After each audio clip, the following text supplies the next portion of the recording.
Hello, friends, and welcome to another exciting episode of Snap Judgments.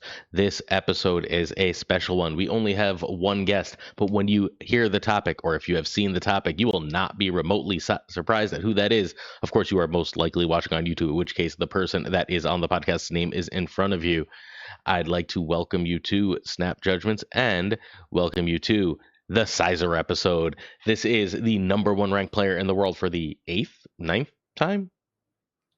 Approaching eighth time. So approaching, yeah, okay. If someone catches your 1,000 snap point lead in the last day, I'll apologize. So the approaching the eighth time as number one for I want to say the sixth time with a move deck. So we are going to be tiering move cards with the great Sizer. How you doing, Sizer? Yeah, I'm doing great. Thank you for having me. Absolute pleasure. It's been too long. I had to move around the world so that our time zones matched up more so that we can do podcasts again. So you started working and I can't have you up till 3 a.m. on school nights. All right. Sizer, how could our friends find you? Yeah, you can find me on Twitch. So Sizer2654, streaming there all the time and mostly playing move decks. He is, look, 8 times number one in the past year and a half, basically, right? Like 6 of those were almost in a row. 3 of them definitely were literally in a row. The record speaks for itself.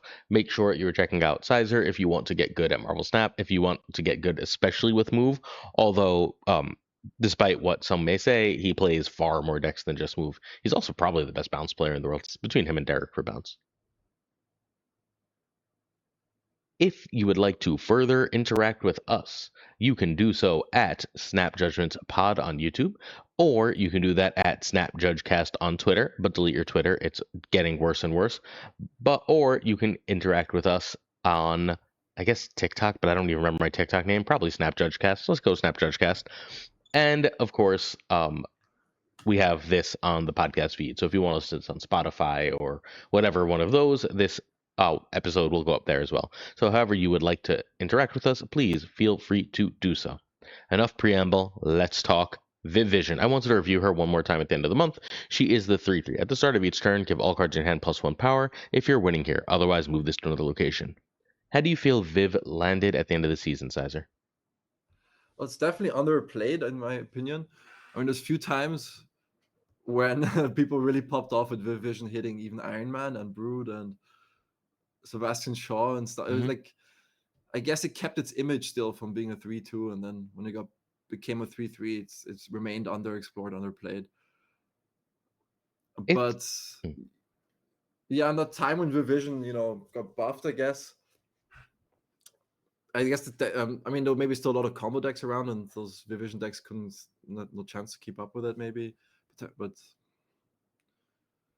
yeah, I feel like it's underexplored still. Yeah, I think it's a decent card now. I think it's really, really, really the negative for me is that it accidentally clogs me going into turn 6 a little more than I'd like it to. Right? There's that someone does something slightly unexpected in the Viv Vision lane, and I have to have 3 cards somewhere most of the time for most decks by the end of turn 5. And if Viv goes to the wrong place, I'm just stuck retreating. And I think that downside really, really hurts it. It's not that it doesn't go off. It tends to give me a good 6 to 8 power in a game. I'm happy to play a 3/9 that buffs all my cards. It's that so often I'm having a really hard time because it can go anywhere, making sure that I only have 2 cards in every location going into the last turn is kind of a nightmare. That's a good point. Should people buy Viv Vision on the last day? On the last day, actually every season pass is actually worth it, but on the last day, I'll probably go with no.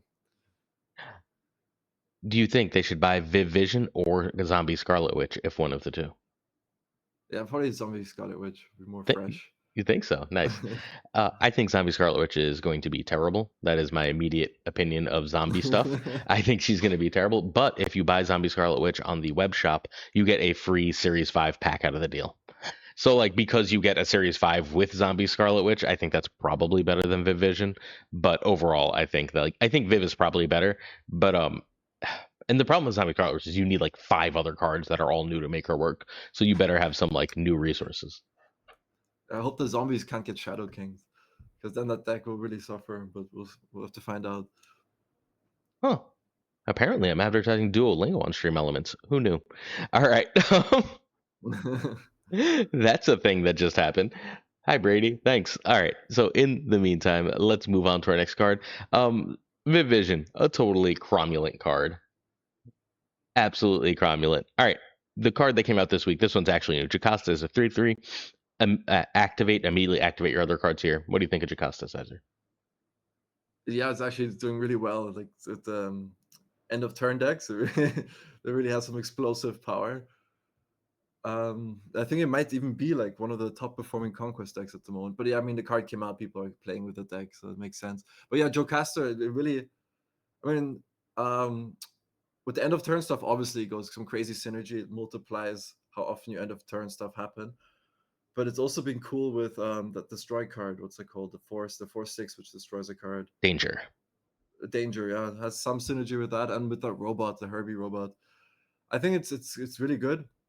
So far, I don't know how, but I've always still been going on top, over the top of it, playing my move. Even though in theory it feels like they should have more power, but somehow I always end up repositioning the cards and still managing to go over the top. But it puts out a lot of power. So I've been going over the top of the end of turn decks, and I'm not even playing like that much move. I'm playing a little move. Whenever I lose enough ranks, I play a little bit of move, so I win some. But a lot of what I'm playing right now, I'm playing Jet's actually Viv Vision buff deck, which is really a Gwenpool buff deck. But like I can go over the top of the like outside of the absolute perfect god draws fairly often with this. It's I think these are really good. I think Jocasta's really good. But what she did was she took a lot of interaction out of the decks, and I'm not sure if that makes it better or not. Because like I don't know if she makes it go over enough other things. You know what I mean? Like the deck already put out more points than everything mid range, and even with Jocasta, you're not really going over the top of all the combo decks. So like I don't know. She's been fine there. I think I like her better with Omega Sentinel. That's the name of that card. I was like pink bald lady. Yeah, Omega Sentinel. Think I like her better with Omega Sentinel in Danger and Herbie than I do with the end of turn. Although like she obviously goes in the end of turn deck. Don't get me wrong. Like she's a clear card in that deck. But even though she's a clear card in that deck, I just don't know if I like. I don't know if she solves a problem for that deck or creates a new one. Yeah, they'll still be vulnerable to every deck which runs magic and does some crazy combo stuff. But Yeah. yeah, it just came out, and I'm sure Safety Blade will cook something insane with it. Yeah, he's got like 18 decks with this. This is his baby. He's like, and here's this deck with it, and here's that deck with it, and here's this deck with it, and like so on. I do like it in the Marvel Boy end of turn deck. So if you're not seeing a lot of Killmonger, Marvel Boy playing for like 25 power that spread all over the board is like in a lot of ways harder to beat than the really tall single lane, and then like the mediocre sized other lane. So I do like the Marvel Boy version a reasonable amount. Okay. We have one more card to talk about. It is Super Adaptoid. On reveal, steal the text of an enemy. Activate card here. Cesar, do you like the Adaptoid? I think I haven't bought it yet, but Yeah. I'm still gonna buy. I'm gonna buy it. Obviously, I have the resources, but I had no like interest in playing it. But I did yesterday lose a game to it. He took my Sparky ability away, and and I lost the game as a result. I had to retreat. But yeah, I guess it's just a release valve or like a safety valve. In fact, if it ever goes out of control, that this card can steal an unactivate card. But yeah, so far there's no need to put him in your deck. Yeah, I feel like. yeah, I agree. Yeah. I've played 0 games with him, so I'm gonna talk out my ass instead of talking from experience. I usually play new cards at least a little bit. This is so uninteresting to me. It's like, all right, this is because people are just going to complain that they can't interact with the activates, and so they made a card that interacts with the activates at a good rate, so people don't complain. It cuts off a lot of the complaints. I don't know. I don't really care if that becomes the whole meta. I'll look into it, but outside of that, I don't know. Like, is this really that much better than Ghost? I guess it is. Eh. Like the thing is, you're stealing the activate, right? And that seems really powerful. But in order to get cube equity, you have to do it on turn 6. So you're not getting any real like value out of it, or you're not getting the same value out of it. It's But fine. maybe in the future more activates will come out. Yeah, I'm sure they'll keep releasing Activate. Yeah. Eventually, we'll end up finding some kind of use for this. It's a fine card. Look, it's not bad. It's just unexciting and very green. All right. Let's get to the point of the episode. That was a quick review of these new cards, which were Jocasta's interesting, Jocasta certainly exists, and Super Adaptoid is unexciting.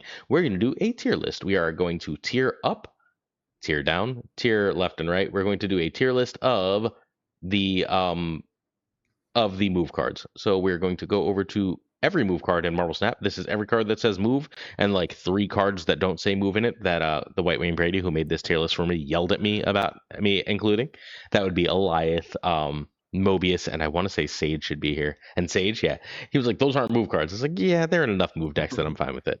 We are going to tier every move card in Marvel Snap as of the end of this season. Move has never been better as an archetype, but this is also just like cards that go in move decks. All good? Mm-hmm. All right. Do you still run Arrow anywhere? Is Arrow a card? Arrow. Not really. I think as Arrow's a 5/9 is a bit understated. But I mean, of course, if you're pulling the card into a Kraven onto a Kingpin, it kind of makes up for the low stats. Mm-hmm. But I just generally think it's understated, and yeah, there's not much Scream right now. But maybe in the next season, after the zombie season, there's going to be a lot of Scream Mercury with all these additional move cards, and we might see Arrow at play again. But I don't think I'll put Arrow C tier maybe. Yeah, I think C tier. Just a 5/9 is hard to put below C tier. But if they give us more move cards, I have to cut things from Scream decks. And you know what card I'm going to end up cutting from Scream decks? Arrow. So, like, even though this is a decent card, like, it's a card that when they release more cards doesn't. My wife just took my soda and walked away. Um, it's a card that doesn't see more play. It just suddenly like disappears from the meta. So I don't know. I don't.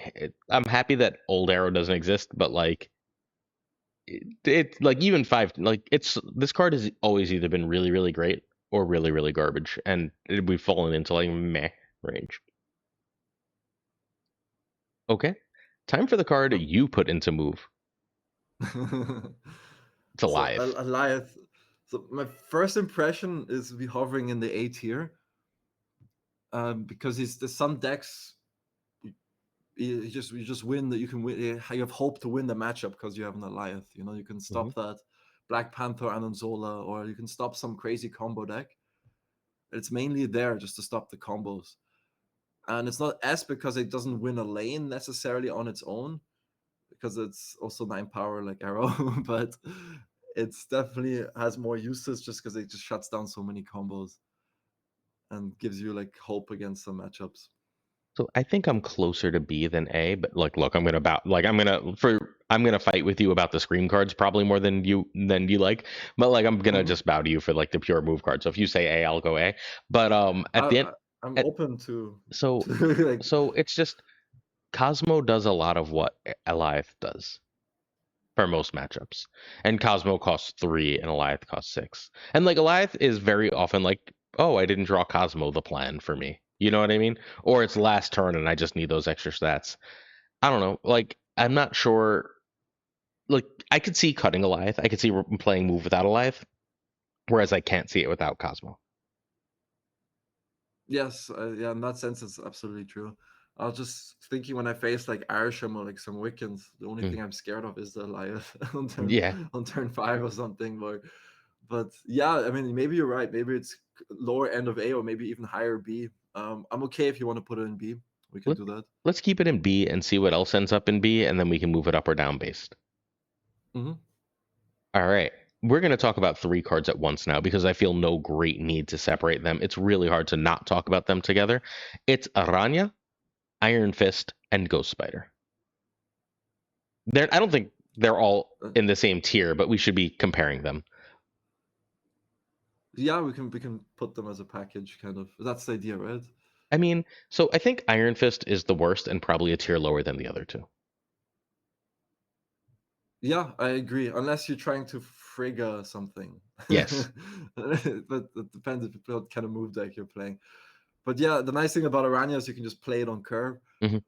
And they did indirectly get a nerf by the other move cards getting nerfed because they get less value for the one move they initiate, kind of. Vulture used to get +6, or like the 3-drop used to get +6.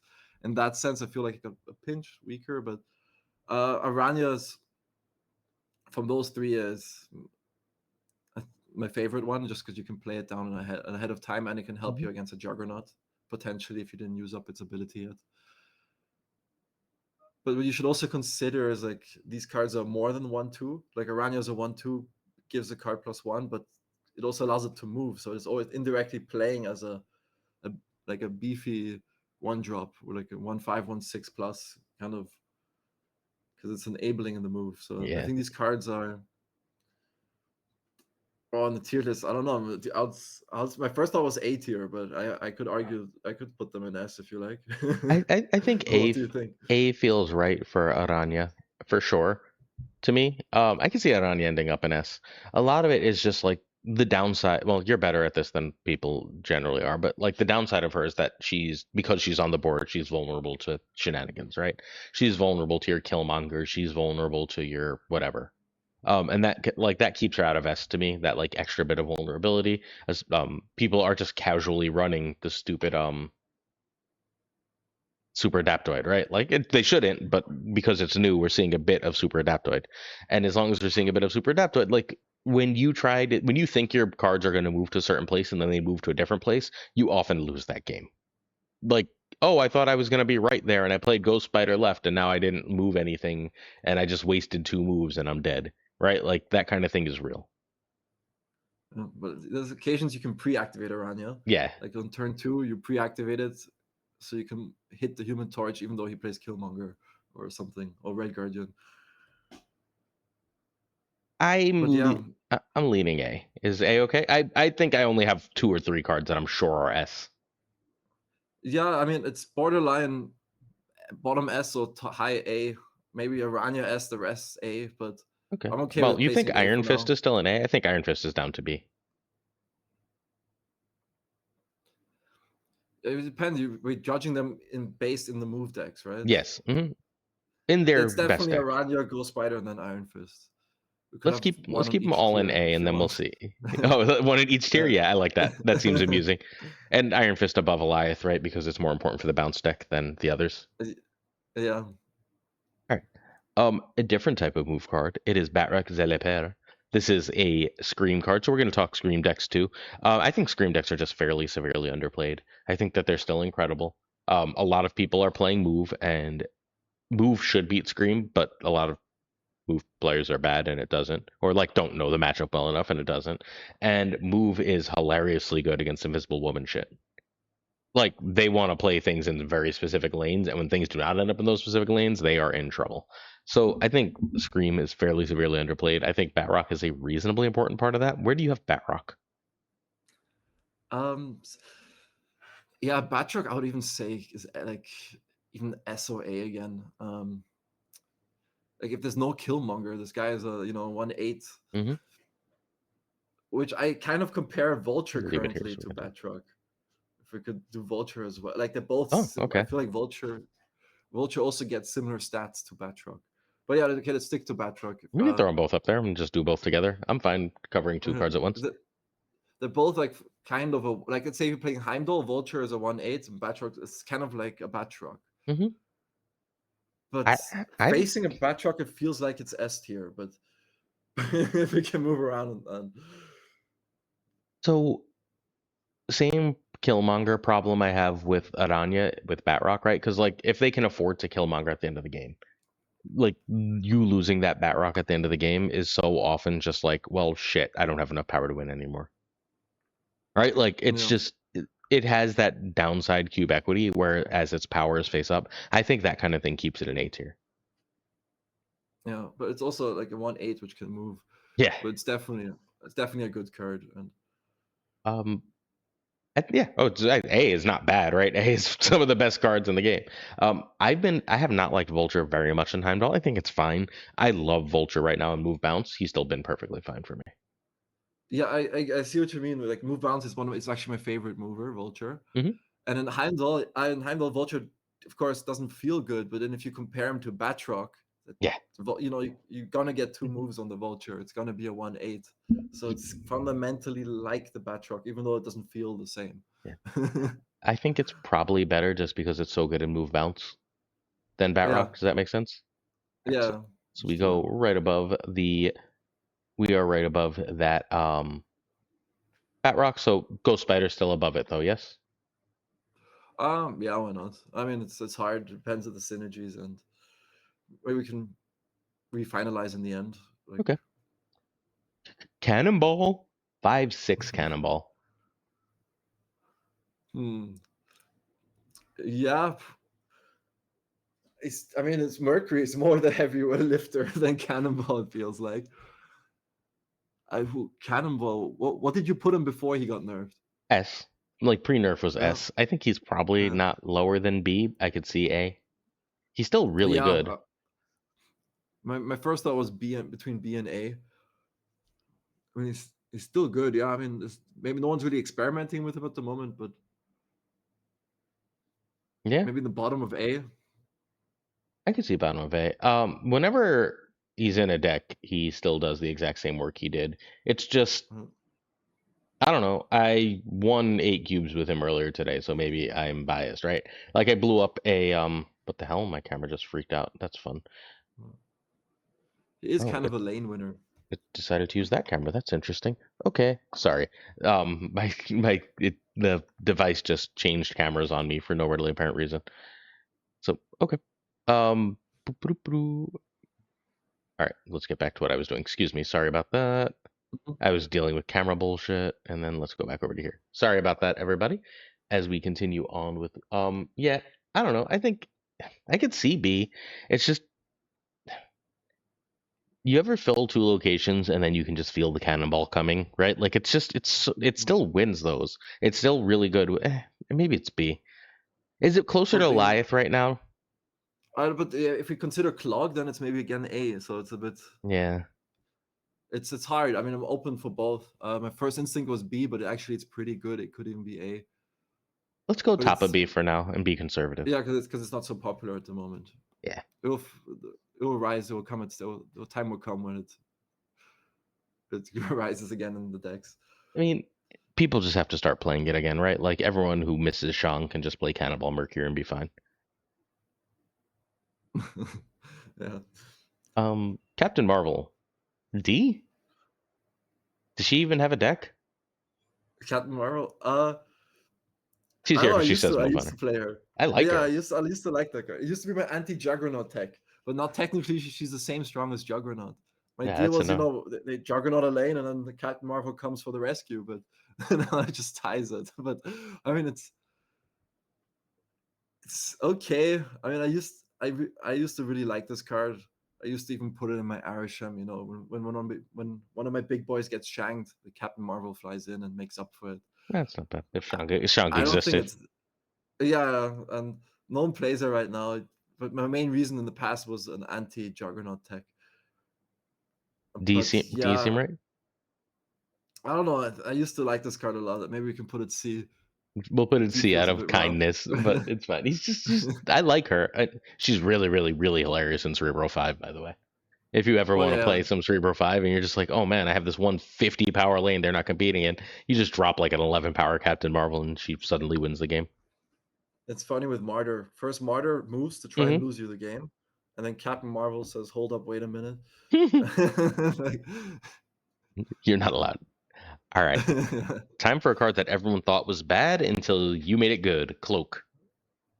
I mean, in Heimdall, it's like an S tier card, but Ow. that's the home where it's an S tier card. I In have other it deck, one step below S tier. I think it's A tier because there's yeah, let's another put card it A. because there's Yeah, another card that's S tier. yeah. I mean, I'm assuming you mean Hellion. Yes, yes, I do. I think Hellion yeah, is S tier, and that makes Cloak A tier. I think Hellion is just better.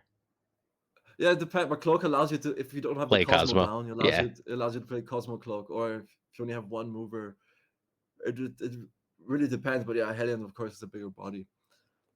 yeah. Well, it's not just that it's a bigger body. Not like not letting your opponent move two is sometimes really important. Yeah, And like it's I mean, not there's always always important, but it's important enough. You know what I mean? in any scenario, some of these cards can be S tier, like scenario based, but in overall Hmm. usage, I guess I'm okay with A. Cloak is very fun. Also, Cloak plus Cosmo is the exact same stats that Hellion has. Oh, So that's pretty nice too. Um, I don't know. I really, really, really like Cloak. But when things don't yeah. go perfectly perfect, I often feel bad with her, right? Like if there's a little bit of a clog or the right lane is somehow inaccessible or something, I'll be like, eh. And whereas I'm much more inclined to just sort of drop Hellion and be like, all right, deal with it. You can't do anything And good some with this. I can just do things. and sometimes there's the mind game. Or what is if he moves his card? Yeah, A yeah. rare situation because usually, you got a Kraven and other stuff which benefits you. But yeah, Cosmo. Cosmo's my favorite card in the game. Yeah, I have it Cosmo and S tier too. Like I Yeah, assume that okay. Cosmo is just S tier, right? Like 3/3 Cosmo is unbelievably good in so many situations. It's utterly absurd. Yeah, we can put him in S. There's a reason why he's understated because he's that strong. Hmm. And Probably above it he on you. protect. All right, yeah. I mean, it protects your cards and also disables like what the combos your opponent wants to do. And Yeah, I very, very agree. I'm a big, big Cosmo fan, especially like in move. Um, well, like I Cosmo's really, really, really hard to put into move bounce, and I so often I'm just like, why isn't Cosmo in this deck when I play it? there's also wish that something else had moments like that. Yeah. But Cosmos mainly played in decks to protect your own cards, not like. But yeah, it also has like this offensive thing you can Hmm. do against other decks. Dagger. I don't know how to rate Dagger. You tell me. Yeah, A tier. Okay, I think that was most easy. of the move cards. Yeah. Uh, Better or worse than Vulture? Uh, in Heimdall better, but in move bounce they're kind of the same. They all have like the different timings. I mean, your Woody MJ had like a saying, "Dagger is like an Angela." Like Yeah, that was I like remember that. longer the game goes, it gets like an extra power. I think I got the catchphrase from one of your episodes, but yeah, Dagger still pops off a lot, and I like Dagger with Sparky a lot more than I thought I would like Dagger with Sparky. It ends up making her like a lane-winningly big card. She goes from like pretty good to like kind of silly with Sparky. Every extra move for her counts so much more than for most cards. yeah, but she can only scale, up like later on in the game. Yeah, but that's But why yeah, but if honestly, you she's save still good. Sparky, it works, right? Like, Yeah. all right, Doctor Strange. I'm gonna make you Well, mad. one more note against Oh, Dagger is just hmm, awkward against Destroy. yeah. You can't really, there's not barely have guards there Unless but you yeah, have Doctor Prio. Strange. Um, Doctor Strange. I mean, I used to love this card in Move Bounce because just you reposition. Mm-hmm. Like the trick was I never really mentioned it properly. When facing Move Bounce in its pure forms, was always expected Doctor Strange. Always Yeah, play around Doctor Strange because got so many cubes of oops, just move my card somewhere else and but currently the list is very tight to squeeze him in. I mean, I guess he was underperforming maybe that they buffed him to one extra power, but it's for me like almost every move card is like A tier, almost every move card. I'd I still think put he's him in B. A. I think he's We B. can I put don't. him in. Is he like better than Iron Fist? I don't think so. Not really because it depends what kind of move deck, and it's easier to Well, recycle and reuse Iron Fist if you bounce it. and Iron Fist is good with Frigga, and Doctor Strange is good with Mm. Frigga, and like once in a while you'll really want a Doctor Strange, but there'll be like a monster or something on the board, and you'll just be like, well, shit. You know what I mean? Like Iron Fist doesn't have any of that bullshit. I think he's got Yeah, to be worse than Iron Fist. yeah, probably in the current state, maybe you're right with B tier. But there was a time I would have definitely rated him higher. Yeah. Then they kept releasing new cards because Fun Fair. Fanfare, I would also I would put it in bottom of B, maybe. Yeah, I'm just not a big fan of it. I think it's too expensive. I rather have my other move like on turn 4 with that 4 energy. I rather Iron Fist something, Ghost Spider something, or play Cloak Kraven. It's usually like a plan C to me. Hmm. If you There was a time he was like a substitute if you didn't draw Cloak or Hellion. I mean, I I guess don't know. And this like seems like a C tier card to me. yeah, we can put it in C. I think it's a I'm not a little. big believer in it. I think she's a little underrated. Like, not a lot, but a little bit. Like, good card, not amazing. Like, it's just the problem is that so many of the other cards that do things that she does are so cheap, right? So, like, I'm not sure what I'm doing with her and not Cloak or Hellion. Like, which are just better because I don't have to worry about positioning. And I don't have to worry about the exact turn of the game that I can play them on. So, like, those cards just are being so much better, makes her hard to use. But she's still good. She's just, outclassed. I think she came out before Mercury did. Yeah, Now there's Mercury, but I mean, her stats are not terrible. It's, for me, it's more. I find the other stuff better to do with the agreed. energy cost. Well, especially with Torch as a 3, right? Like, I can play Human Torch or this, and I'm never playing this. Yeah, the decks are pretty tight, and it's not a bad card, of course. Is Heimdall A or S? I I like the. I think it's, for me, it's an S tier card because it has like a bit of a Hela Mm. output of power. You know, if you get the Heimdall off, you're putting these big numbers which can compete with Hela with a more controlled like placement, and it's just the mind games factors. You know, is he doing Heimdall? Is he not? I mean, I don't even need to mind games with it half the time now. Like, I feel like I'm just playing Heimdall. That's part also what puts Alive down.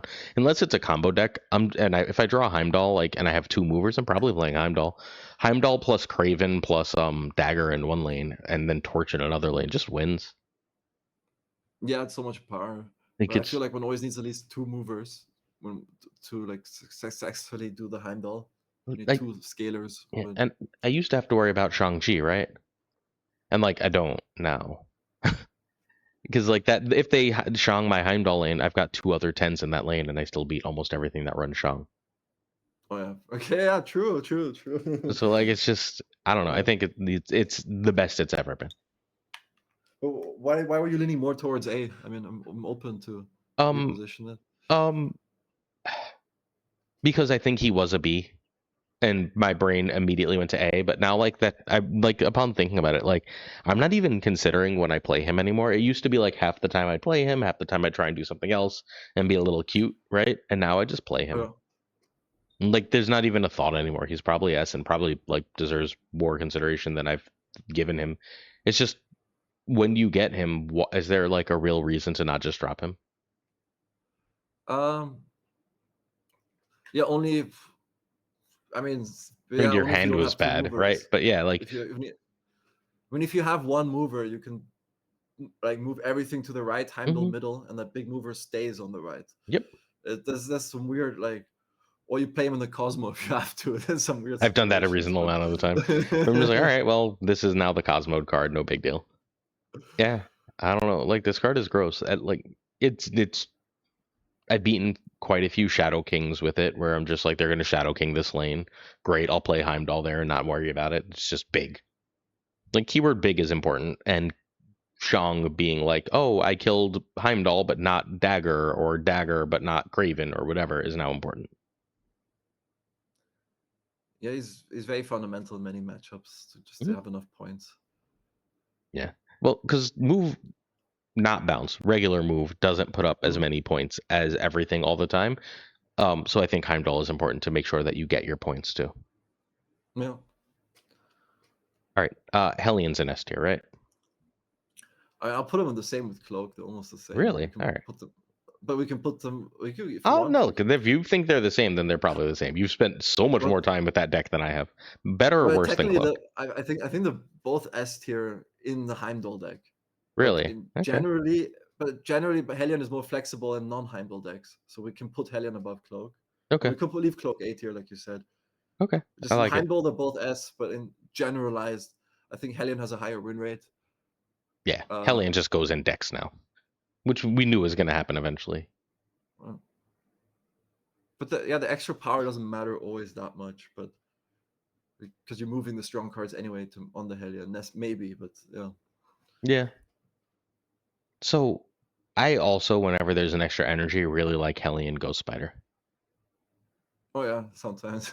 Like it's just really cool. Like, but you don't even need to do extra work to do Cloak Ghost Spider. So I don't know. Uh, Hercules. I mean, in the Living Tribunal, I don't. I'm actually. I prefer. I don't like Hercules so much because I think he's very similar to Topaz, except with Topaz you get an extra move basically, Mm.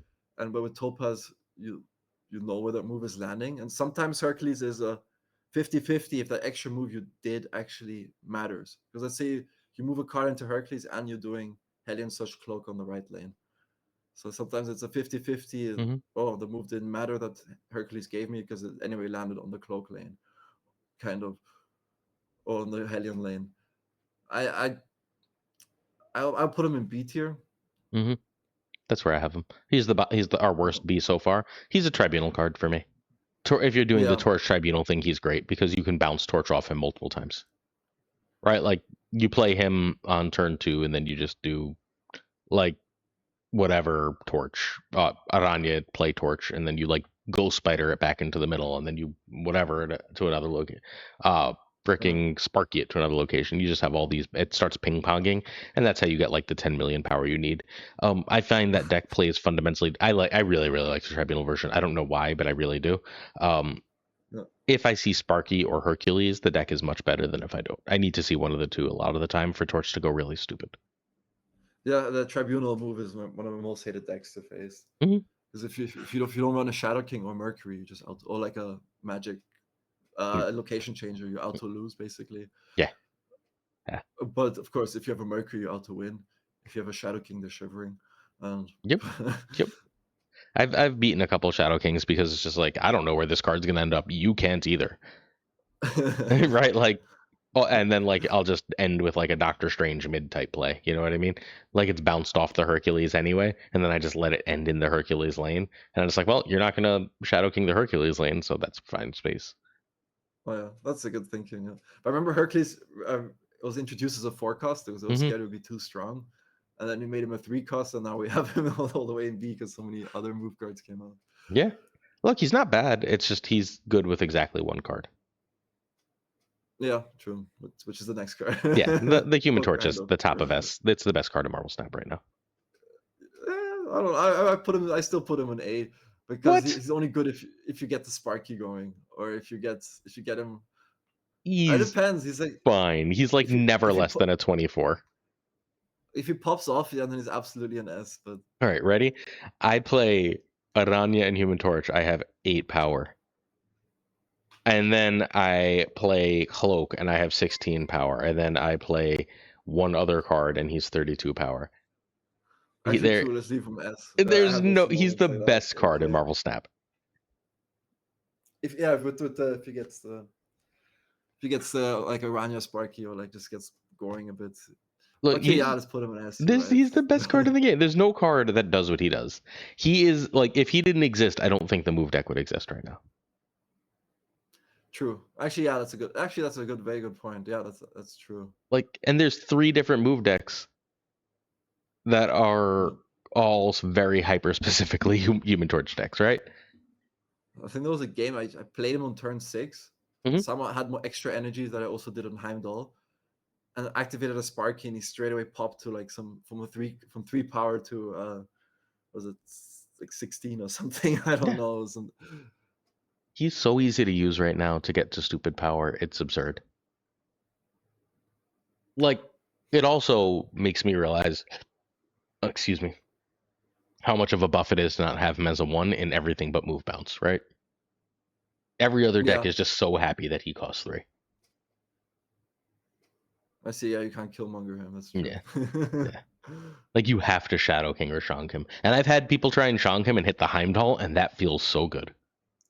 But if you can decelerate him with like Mm-hmm. against if you're facing a Mercury deck, he's definitely not S tier. Well, Because you're sure. not going to get enough moves. You're not going to get enough moves off.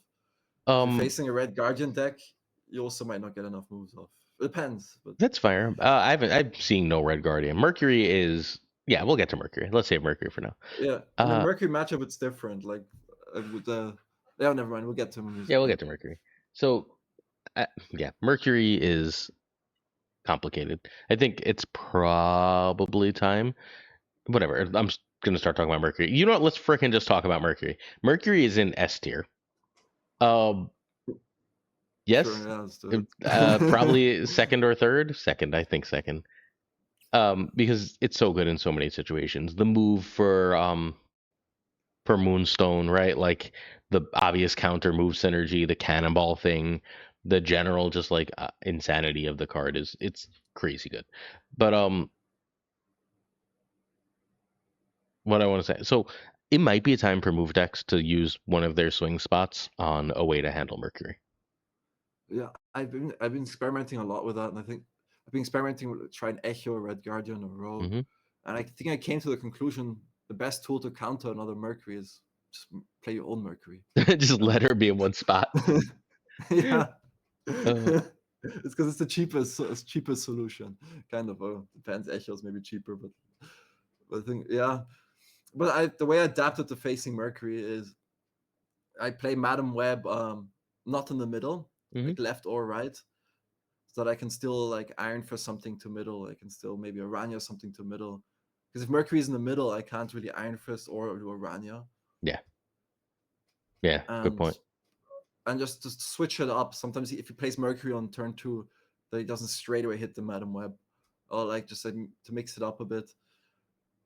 But Mer- yeah, Mercury also doesn't feel terrible into move bounce. I feel like I can often play around her fine with move bounce.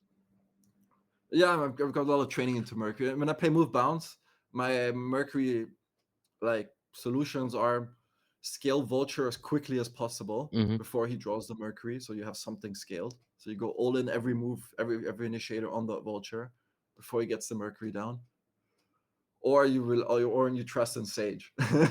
Yeah, That Sage gets big enough, and that maybe on turn 6 you don't have to move around too many cards and you just play down power.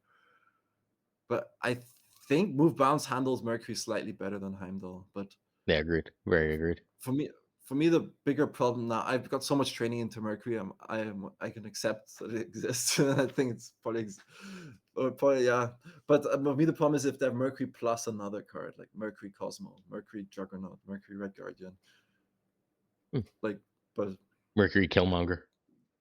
yeah. I haven't seen that yet, but It's it used coming. to exist with a death deck or something. Yeah. Hmm. Uh, Stomper. uh Oh, are you fine with Mercury being second on the list for now? yeah, I'm okay with Mercury being S tier for sure. Second, I don't know yet, but Okay. I'm not a Hydro Stomper believer. Yeah, I'm in C somewhere. I mean, in those like Scream decks, he does get respectable amount of power. But you don't have a turn to play him because like you want to play Cannonball and you want to be moving things on your other turns, so you can find room to play him. But I don't think he makes those decks a lot better.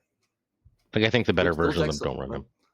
and those decks also struggle into Mercury. By the Yeah, way, they yeah. can't move the Cap Shield, and they might even struggle more than normal move. I'm not sure about that. Yeah, maybe. Yeah, somewhere Yeah, in I'm C okay with tier. C tier. He's fine. Yeah, All I right. mean, yeah, A move card that does not have a problem with Mercury is Jeff. used to be the old time S tier card Yeah, back in the days. I think right now you should better off having a Mercury over a Jeff in your deck. yeah. I think he's probably a D He's, tier as much as that sucks. I guess not. He oof. can't be D. He's in Cerebro 3. Yeah, I don't know. I wouldn't put anything in D. I mean, we'll see.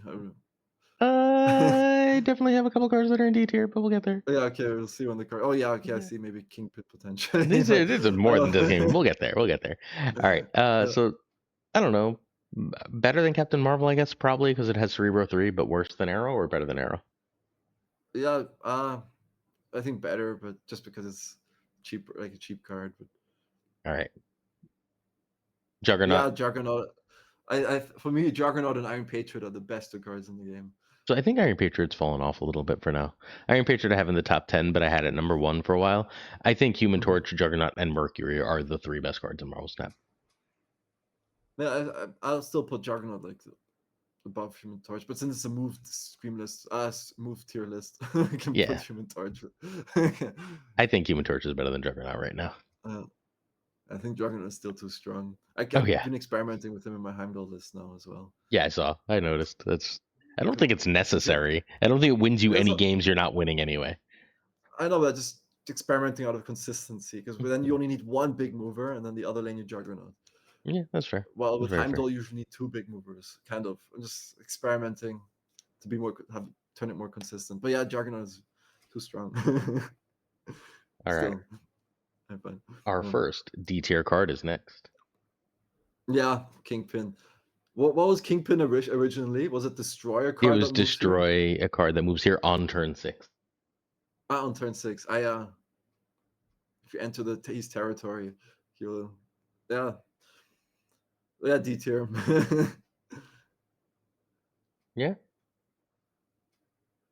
yeah. For the time being, like it's not. It- You're uh, better off doing something else. Like we can play a Hydro Bob and he's already like, oh, as if some card moved into Kingpin. He's like, yeah. yeah, it's just he's more work than he's worth. In like Mhm. his best ability is like because he's on the board, your opponent plays in slightly different places.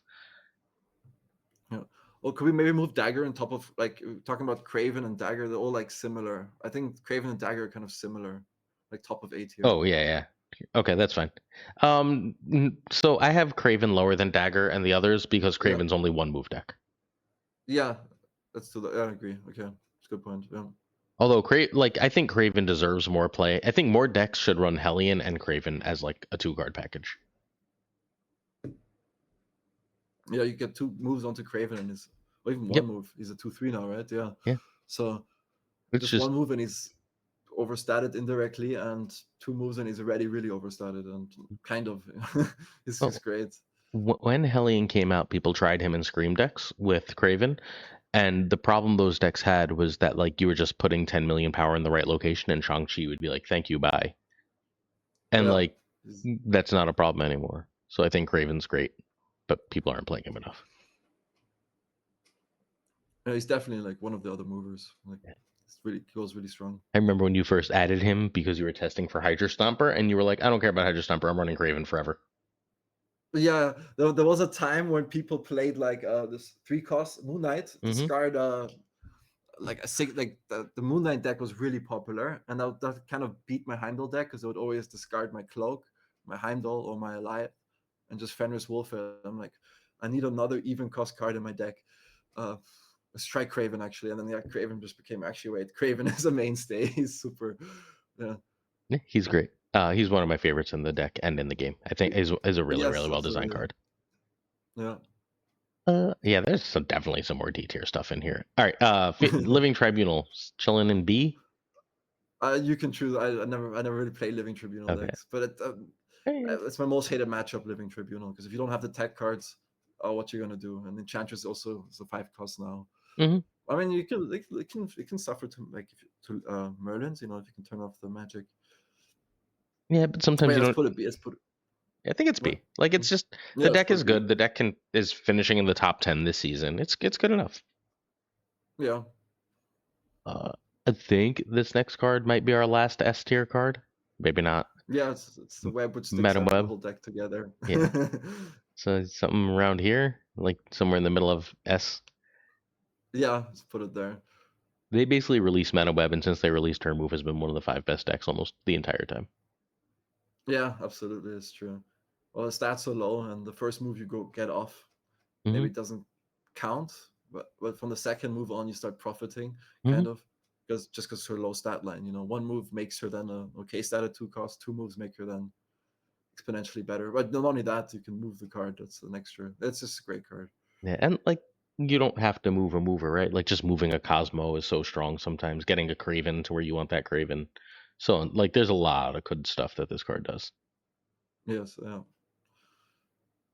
But yeah, Madam Web's important. Magneto, somewhere in B. Uh, and Lamby used to call it Machito. Yeah, yeah. He still says that. It's just not anymore.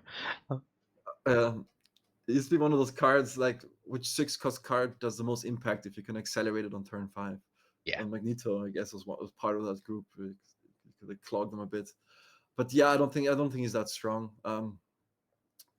Maybe what did you C or B tier? What did you say? I said B, but I think he might actually be C now. Yeah, I think he's C because he's not just Well, especially 12 power because he's. it's a move tier list. Like what move related deck wants him? Uh, I mean, he's good if ever Silver Surfer becomes meta or something. But Yeah, he was strong against Silver Surfer. But yeah, I don't think it's not like he doesn't really win a lane. You kind of move him and attempt to win the other two. Kind of. Yeah, I think he's C. yeah. Top of C. He's better than everything else in C, but like in a weird way, Hercules is better. Like Hercules has a deck that seeing Hercules gives me a snap, and Magneto is just 6/12. Yeah. Miles, still a 1/6. Oh, yeah, it's respectable. Um, my first thought was A, but I'm okay with B. I don't know, what were you leaning towards? I think he's probably B. Like a Yeah, 1/6 is put him just B. good. He finds his way into decks, right? Like if you got an extra spot, you got a couple movers, you throw a 1/6 in there. Yeah, he's like 2 power more than the usual 1 cost. Exactly. So like And like he takes a little bit of work, yeah, but not really. So if your deck is doing that work anyway. it's definitely a feel good card to see him become 1 cost. All right. Mobius, I think, is now bad in move. Yeah, there was a time we put Morbius in our deck. Mm-hmm. Just as a tournament card, and it was good into like the cook used to beat the Heimdall deck, and this deck would just counter that, beat that deck. I don't know, Morbius is it was more like a tournament thing or like an infinite conquest thing when there was a lot of destroy. Or a lot of Are we negative. judging him now As in a move move decks card, I or think like in he's a D general? as a move card. Yeah, he's no longer in the move deck, but he used to be. Yeah. So he had a moment. I think Multiple Man's a D tier card. That's one of the But ones wait, I was talking about. where would you put Morbius if it was generalized? Would it be S tier? I think A, probably. Negative took a Alright. really big hit, and there's just not a lot of energy cheat out there right now. Yeah, so no one gets confused. We're rating Morbius in the move package, not Yeah. in general. Uh, why is Multiple Man not a D? The original Phoenix Force deck is completely dead. No one plays it, and he doesn't go anywhere else. Yeah, I mean, the synergies with him, you would be like you agony him, you Hulkbuster him, and then you move him. Sure, but like Or no one that deck doesn't exist. yeah, right now, I guess you're right. Right now, he could be indeed. Yeah. Better because of Cerebro 2, which is not a move deck, is Nightcrawler. I mean, I guess he's only good in He's only played in Cerebro. I mean, you can play him in some Hope Summers, Kitty Pride, Yeah, Angela kind sure. of packages. Yeah, then those have been move decks in the past. He used to be my budget version of Jeff before I got Jeff. Mm-hmm. Me too. People were like, you have to have Jeff. I was like, Nightcrawler does the job fine. Yeah. Probably just stick him with Jeff and leave it alone. Yeah, let's not go too much into it. It's just Yeah. Nightcrawler. Ready? I have an F. Nocturne. What planet is Nocturne one of the first? How many cards would you have to add to a deck before you want a Nocturne? If Arishem let you choose all 24 cards, one still wouldn't be Nocturne. It's crazy how Nocturne fell off just by losing 1 power. It used to be like such one of the best cards at 3/5, and it really fell off. I mean, yeah, no one plays Nocturne. There's no deck. I've been playing him in my Galactus, my Quicksilver Wiccan deck, so because I can play him as extra Galactus benefit because I can then move him out. I mean, sure. You could also just play. I won't put him in F. I think it's still, if you need a location control, it's still okay. I guess, yeah, Cerebro 4. All right, fine. But yeah, in the move sense, the move decks itself, he has no space. But in general, no space anywhere. I disagree. I'll put him I think she's bad. though. I think she's a general terrible. card. I believe you, but I think she's terrible. All right, Polaris B for the Scream decks. Should we go in the middle ground? I say B, you say D. Oh no, you said F or okay. No, I said F for Nocturne. You said D. Yeah. So it's fine. D is fine. Bottom of D is fine. We can not have an F. I don't think there's any other card as bad as Nocturne that we're going to talk about. I think Polaris is B though. I think Polaris is. You don't want to talk too much about Nocturne. Oh, you want to keep going on Nocturne? We can talk more about Nocturne. I thought we were done. All right. I just don't understand why I want her. I have there's no reason I'd ever play her and not Merlin. Okay, yeah, fair point. Yeah, the only reason I would want her is for location control, but Merlin does that too. That's a good argument. All right, we'll stick with the Merlin. It kind of trumps it. Yeah, Merlin's just a better card, and yes, Nocturne can do a few things Merlin can't, like a Sanctum Sanctorum type thing. But Merlin's also better in a million more situations than Nocturne, right? Like turning things into energy, turning them to surprise wins, all that stuff. And Nocturne just isn't. She's bad stats and an effect that could backfire. I'm just wondering now, if you move Nocturne into a Fisk tower, does she get hit by a Fisk tower or not? I believe she does not, Right? Also believe not. but it's fine. All right, we done with Oh yeah. Nocturne now? Yeah, okay. All right, Polaris. I don't know, C tier maybe. I think B. I think she's like I mean, in secretly Scream great, package. great Okay, in in the Scream Scream decks. package. Yeah, in Scream she's maybe a B. Look, she's really, really good at clogging stuff. Yeah, Like now we have Scream a lot decks of good. are secretly little clog decks, and she's one of the she is and Stegron are the reason why. Yeah, okay, true. In the move decks, we're not just rating her as a general card on its own, because there's a lot of good 3-cost cards. But in like Scream decks, yeah, she's definitely annoying to face. Like she's So not a yeah, card you ever cut from a Scream deck, right? that's true. Yeah. That to me says B. All right. Red Wing. How about you go first with Red Wing? Because I think Look, you. I want Red Wing to be S, but Red Wing is probably a B. Like a high B, but a B. Yeah, I'm good with that. I love Red Wing. Red Wing's one of my favorite cards in the game. It's just like I can play Red Wing and do a lot of work for Red Wing's points to happen, or I can play Human Torch and do minimum work and have a 50 power card. True, and you still have to hope it pulls like your Giganto Infinite kind of card. Yeah. Yeah. It's a Dracula dump deck, right? Like it's its own deck. Yeah. And it's a cool deck. It's just not as good as the other stuff. Like I really, really, It's not a really like bad. Red Wing. It's not a bad card at all. You know, it's the 3/5, and you get the free card on the board, so it's Mhm. definitely a good card. And it's its own deck, right? Like it's a good card. It's like a fourth move archetype, right? Like Mm. okay. Rocket and Groot. See? Yeah, it kind of fell off also just by losing 1 power. Yeah. But I mean, we also get it. like a card I would play over Nocturne in every deck I would play Nocturne in. Yeah, okay. And then if you don't have location control, fair points. Yeah. Like even if you have location control, I think like if you're playing Galactus, right? Which is one of the ways you use Nocturne. I'd rather have Rocket and Groot because Rocket and Groot controls where my opponent plays cards. True. Yeah. Like it's just I'd rather have Rocket and Groot than almost anything like that Nocturne can do. And Nocturne's I mean, lost me but a lot of games too. in that Spider-Man season after the zombie one, so Mhm. 2 seasons, there's another card coming which will replace Rocket and Groot. Yeah, That Spider-Man which can move, which steals 2 power. that card looks really good too.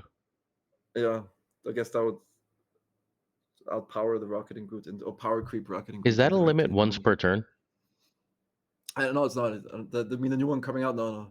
Every time it moves, but So that's like you just rarely move it. that's just like a decent move scaler, right? Like that might go into the Heimdall deck. Oh, Potentially, wonder you what move it twice. that It's card is 10. called. Is It's a that 3/6, I think. Punk Spider-Man? Spider-Punk? Yeah, exactly. It steals 2 power and also steals 2 power, so it also gains 2 power Oh, from the simultaneously. highest So. power enemy card here? Yeah, no, that's good. Does that go in the Oh, regular that's what it move deck? does. No, you can move this Uh once when this moves to a location, steal +2 power from the highest enemy power enemy card there. So it's actually 4 power. I mean, it's funny. You could move it into the Madam Web and then move it again, and then Heimdall it. It's not too bad. The card is insane. Yeah. It's gonna go in every deck, I think. Yes. Oh, it definitely goes in every deck. But I also think like the move deck itself is gonna really want that card. Potentially, yeah. Depends. It's very tight. But Yeah, yeah. But I don't know. I feel like it's like probably near Dagger power. true. Okay, if you see it like that. Like I don't It all know. Like depends. that deck really wants to see a move scaler, right? And like just having an extra move scaler is pretty good. Yeah, but 2 moves on. Yeah, okay. I'm gonna have to experiment. But Dagger, 2 moves on Dagger is more than 2 moves on Punk Sometimes Spider-Man. it's But +4 each time oh, because it's stealing 2. you're right. Okay, +4. The old Vulture was +6, so but it has more power than the old Vulture. Wait, is it almost No, like it's a the old? 3/2. Yeah, so it's not. Oh Yeah, yeah. Yeah. So it's worse than old Vulture, but like, okay, old Vulture was insane. And But this, yeah, if you start comparing it to Vulture, maybe it has a spot. yeah. Yeah. Oh. All right. Is Let's Sage see. S tier or A tier? Well, I think a bounce Sage is like the top of S tier. Fair. If you could Sage and bounce the Sage, if you can recycle the Sage and play it twice, it's like the best card. So I If have it you around Heimdall. I think it and Heimdall are the same role. if you play it once, I think it's an A tier card. But if you can bounce, if you can play it twice, like it's definitely an S tier card. Let's split the difference and put it in Yeah, the bottom of S. yeah, let's do that. Okay, right around Heimdall, I think. Yeah. Sam.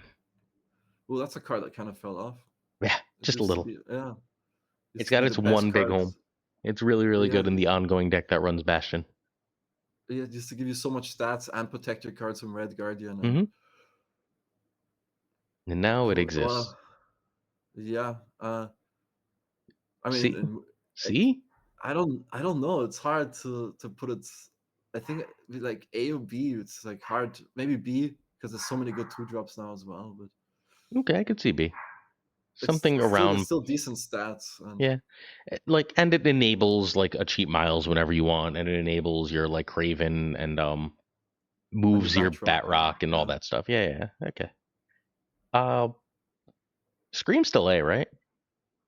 I don't know. I think for me it's A or B. I mean, they also lose to Mercury. Yes, that's fair. That's very fair. All right, let's put it at the top of B because Mercury is such a jerk. Yeah. Yeah, yeah, you're right. And next season, everyone's gonna be playing Scream and Mercury. After the zombie season, that Punk Spider-Man Yeah, season, yeah. we'll They just see shouldn't what be, but they happens will. then. Yeah. I mean, but like move decks can then just run their own Mercury and win that matchup, right? Yeah, maybe. Have to Uh, see. Speaking of C, Silk is a C tier card. Yeah, I'll put it and see. I mean, it used to be like like not overstated, but like, oh yeah, maybe it used to be like a more overstated 2-cost card back in the days, with the Yeah, downside that it moves. yeah, it's a But card. It's certainly a card. All right, this is one I'm really interested in that we're probably gonna take some time. What do we do with Sparky? probably S tier. Okay, I I'm okay with A tier as well. think it has But to be S. yeah, because when he goes off, The game is over. it's like those Deadpool. Sometimes when you're Hmm? facing Destroyed, Deadpool becomes too strong, and Yeah, but there's like nothing you can do. all you have to do is Sparky and move Human Torch once, and you've won a lane Oh yeah, against with most Human matches. Torch, yeah, And like, but you can also just like You move. Let's say it's late game. We move Dagger once. Dagger's a 2/8, right? hmm And then we Sparky. Dagger's a 2/11 plus another 6. Now we have a 17 power Dagger. yeah. It's definitely and you It's can just play on curve, yeah. and it Uh, also has mind games factors indirectly as well. yep. Big mistake I see bad move players make is they use their Sparky early all the time, and I'm always like, you should wait for that because I've got to try and figure out when and where you're going to use it. And if you just use it early, I can just do math. Yeah, that depends on so many situations. Sometimes you want to use it early, otherwise it's too obvious that when you Heimdall, the card's going to end up on the right. Oh no, it depends. Yeah. It really depends. There's so many use cases. I like to use it on a middle card on turn 5 in Heimdall decks. Like I like to use it to move a card into the right location and then move that last card into the location. So when I Heimdall, that card ends up in the left. That's how I usually use it in that matchup. I could Yeah, be that's wrong, also but that's like my no, general go-to. yeah, that's makes sense. I was thinking those sometimes you use it just for the +3 on the card. Yeah. Eh? Like you can move a card and into the I don't know, you can move the Sparky into the Mercury, I don't know, and then Sparky gets +3 when it doesn't move back. Or like something random, just Hmm. there's some weird like situations. There's no reason that this isn't a 2/2 +2, right? That's not a 2-1 +3, right? Yes, but it should be a 2/2 +2. Yeah, I won't see why not. Yeah, +3 is just silly. Like this probably shouldn't have a +3 attached to it. Maybe they wanted to be easier to Red Guardian, or I don't well, know. They let it protect Madam Web too. Oh yeah, kind of. Like I've had people Red Guardian my Sparky Madam Web lane, and I'm like, I don't care what you hit, right? Like it's just like I've got 2 S tier cards in this location. One of them is going to still do its thing, and I can win with either one. Yeah, it's put an S. It's really good. It's the Spite. reason Human Torch got nerfed, right? Yep. Originally. Nerfed. Oops. Spider-Man. B. Yeah. I mean, if we did a scream if it was just a scream move tier list, it would be different. But I think it's a B. It's Right around Polaris. yeah. It's not by any means bad. No, I like Can him. be annoying for the opponent. Decent stats, good ability, frustrating. Like it's a good card. Is it great? Meh, I but think it's there was a good. time he used to move unrevealed cards as well. Yeah, that was very good. When he went through a lot of changes. Yeah, well, he hit the old web lane, then a 4-cost web lane, 5-cost web lane, then the 3/5 version of what he did, and now the 2/4 version of what he does. Oh, and the reveal to unrevealed cards. Yeah. Yeah, he's had a lot. We just getting different Spider-Mans from different multiverses. No. Mm-hmm. But, 2099. Speaking of different multiverses, oh yeah. he's I'm good. not a 2099 believer. Me neither. I think he's C tier. He's cope. I mean, sure, if you like go Spider him, like he needs the extra work, and then Mm-hmm. still not that strong. I mean, in generally now, like my consensus was always he's too expensive. Like turn 5 is reserved for Cloak or Hellion, Mm-hmm. or I wish they'd even put him if back to a 4/6. I think he'd probably be A tier as a 4/6, but yeah, as a 5, I yeah, think he's maybe the top. I don't know, around Magneto, in the general vicinity of Magneto. yeah, let's put him there. So, Stegron can chill with Polaris and Spider-Man. I would also put him in Magneto and Spider. Put him on C with Magneto and Spider and the other Spider-Man. I Okay. personally think it's just not that annoying. I mean, he's a 4/7. It's not that understated, but a bit understated. Yeah, he's fine. Like he's a fine card. I like Stegron. He does the little clog thing. Yeah, I mean, Yeah. just How much do we like Jet? Phoenix Force. I mean, since Human Torch got nerfed, I mean, Phoenix Force. I mean, it still finds its homes. Because Jet puts it in every deck. Look, I keep winning with the Jet Phoenix Force list, the current one. Yeah, I haven't played Phoenix Force, so we're gonna go with your. I think it's probably bottom of B seems right to me. Yeah, we can put there. Every time I played Phoenix Force, I never drew Phoenix Force, and then I just I feel like never played it anymore. Yeah, look, the Phoenix Force decks I play don't seem to need Phoenix Force. They have Phoenix Force in them because Jet likes Phoenix Force. Like, there's no reason that Fire Hair doesn't do the same thing, but better. Yeah, no, there's some crazy combos. It is a cool deck with Elixir, Phoenix Force turn 6, potentially even. All right. Topaz. I mean, let's say Mercury didn't exist, this card would be definitely an A tier. Mm-hmm.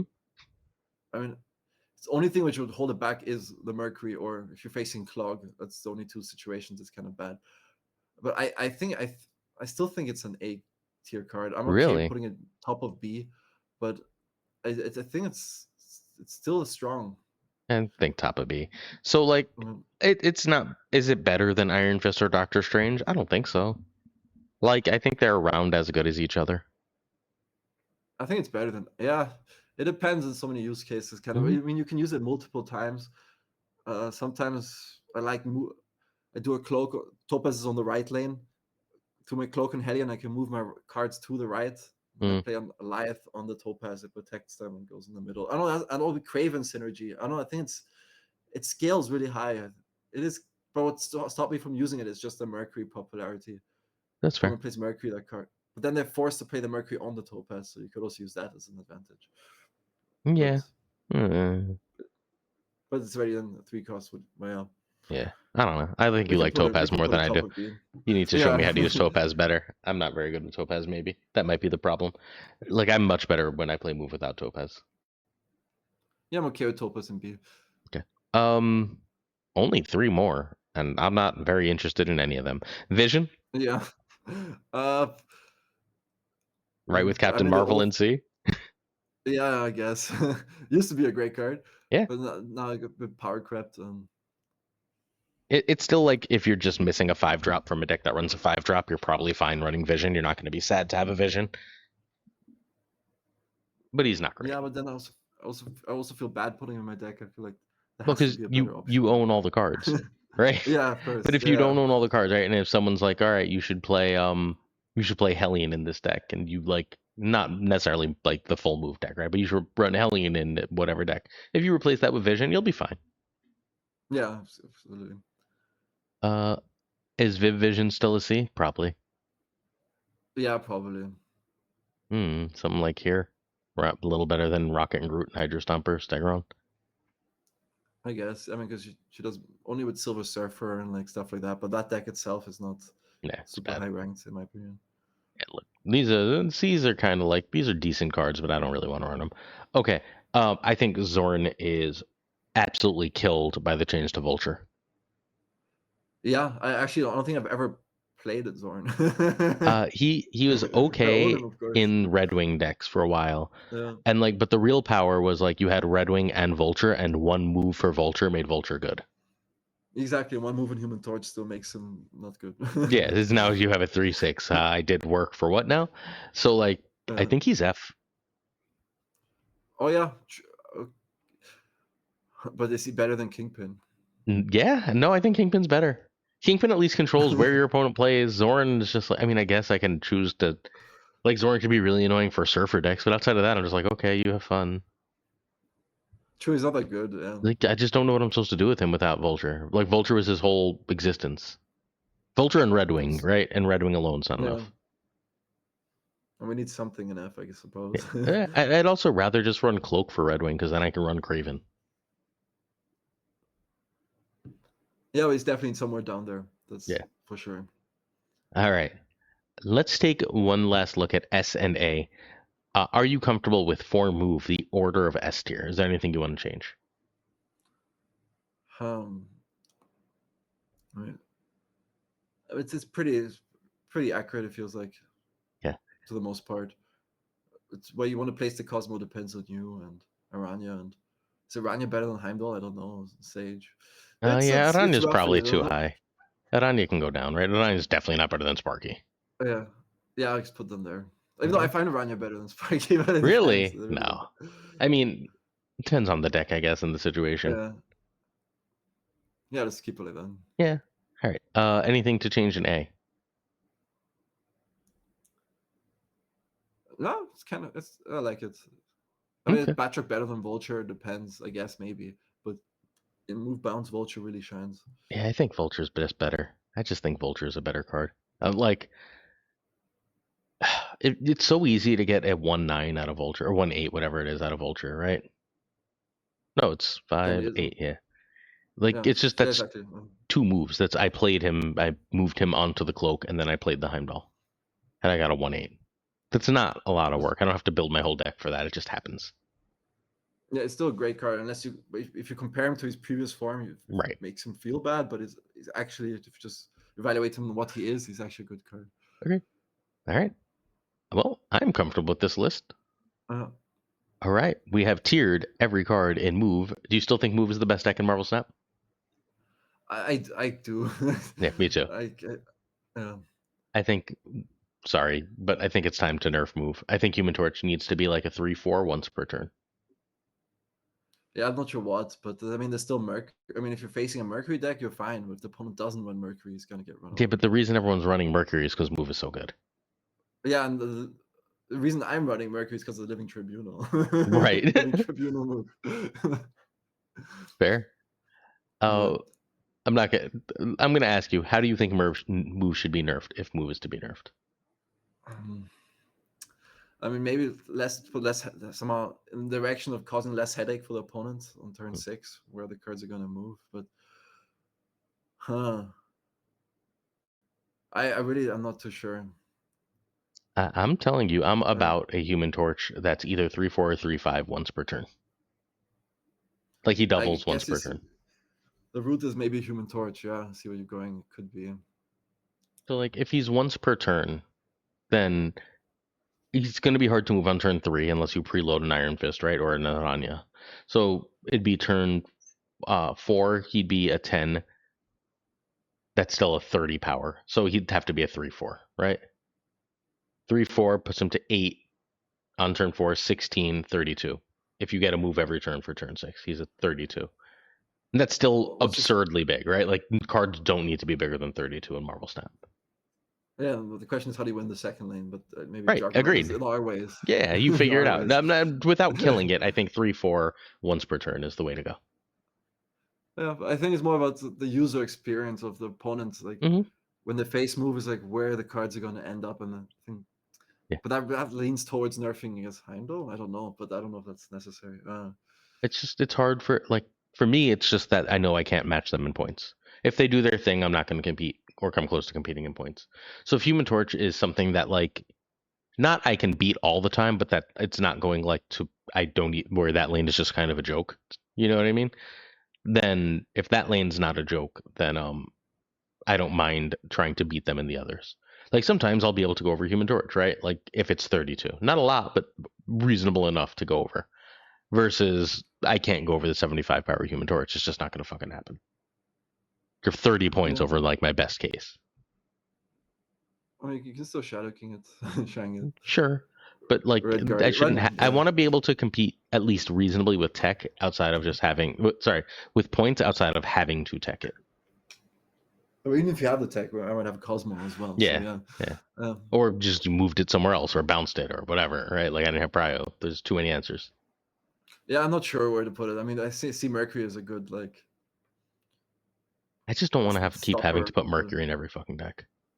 it's only good into move. Yeah. Yeah. All right. Well, our variant of the week is very logically and predictably the Human Torch. Okay, so first I want to say that the best Human Torch is the Kim Jacinto, and we both know that the best Human Torch. Oh, I got to go to this tab. I'm not showing the right tab. Excuse me. The best Human Torch is Kim Jacinto, but I think we both ran the Jacinto for like 2 years now, so we both picked different ones. Tell us about yours. My favorite. Oh, I own like a bunch of Human Torches. I keep changing them out a bit, but the one here on the right, that one with The a gold metallic split. Vicardo, whatever his name is, right? Yeah, with the R like Ricardo. I Yeah, that think guy. was it with a V? No, that guy. With a gold the variant on the right with a gold metallic split. Like for me is my favorite Human Torch because then the metallic gold like makes the background really impressive. It's you have to see. I can show you when you pop on stream maybe. Yeah. So go check out Sizer Stream to watch that. I picked Disco Human Torch. It's the only one with the full Fantastic Four, and I don't know. It looks really good gold, like really good gold. I don't have the gold like this fancy extra gold that Sizer has because I don't play quite that much move. But the straight up like gold version is gorgeous of this. He looks amazing and it's got the whole family. It's really really cool. It fits well. Again, I think the Jacinto is probably the best overall, but it like I played the Jacinto for 2 years, so this is the one I use now. Are you checking for the Jacinto? It's the other one you sent me. Oh yes, of course, yes. It's the other one you sent me. He was like, Kim this one, but with the one specific split, it's the other one. I was like, yeah. Well, this one is also my favorite. The Jacinto is the best one. It's just Jacinto's art is amazing. Jacinto, excuse me, Jacinto. I double checked with the Filipino people at work. They were like, "Why are you asking that?" I was like, "No, just because I am. Just deal with it." I also like the Disco Human Torch. I also have the portrait to match with it. Yeah, I would definitely get that portrait. I didn't see that portrait, but like, I also the Fantastic Four should be together in more art, and I'm happy there. Mm-hmm. Hey friends, follow Sizer. Why should they follow you, Sizer? Because we're always on top of the leaderboard, and we try to make you better. You can always ask us questions, and especially if you're like inspiring move gamer, was definitely the right place for you. And yeah, you can see some competitive gameplay against good opponents and everything, and I'm sure there's something to learn. So, during the first Golden Gauntlet, Sizer finished top 4. And and it was a big deal. There were a bunch of different watch parties happening, and throughout basically the whole second half of the Golden Gauntlet, I talked to Lambie, and as I'm talking to Lambie was like, "I don't think I can even pretend to claim I'm the GOAT anymore."